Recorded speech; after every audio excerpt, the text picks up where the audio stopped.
నిన్న మరి ధరంపూరి అరవింద్ ఎంపీ మాట్లాడిన మాటలు చాలా సిగ్గుసేటు.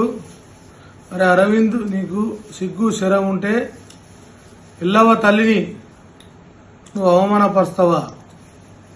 ఎడమకాల చెప్పు ఎల్లవ తల్లి కట్టిండు అని మాట్లాడతావా? అరవింద్, నిన్ను గౌడ జాతి క్షమించదు బిడ్డ. నీ అహంకారం మంచిది కాదు.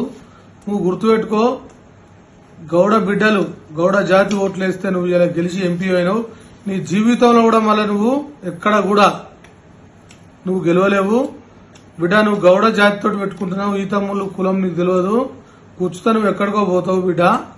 ఇది నేను సీరియస్ గా నీకు వార్నింగ్ ఇస్తున్నా. తెలంగాణ గౌడ సంఘం పెద్దపల్లి జిల్లా ఉపాధ్యక్షునిగా చెప్తున్నా నీకు. అరవింద్, బేషరతుగా బిడ్డ నువ్వు క్షమాపణ చెప్పకుంటే నిన్ను ఆ చెప్పుల బట్టి కొట్టుడవుతుంది.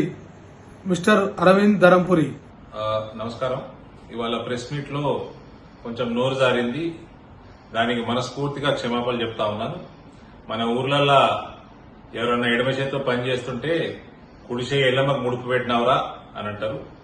కోడిని కూడా ఎల్లమ్మకి ముడుపు పెట్టినప్పుడు, ఆ కోడిని ఎల్లమ్మకి బలిచ్చినప్పుడు కాళ్ళు కూడా చెట్టుకి కట్టేస్తారు.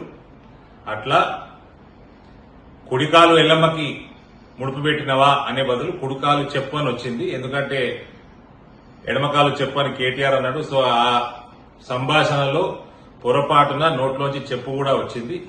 నా ఉద్దేశం అది కాదు. గ్రామాలలో ఎన్నో ఎల్లమ్మకి దావతులలో నేనిచ్చినా, ఎన్నో ఎల్లమ్మ దావతులలో నేను పాల్గొన్నా. నాకు ఎల్లమ్మ మన గ్రామ దేవత అంటే విపరీతమైన అభిమానం.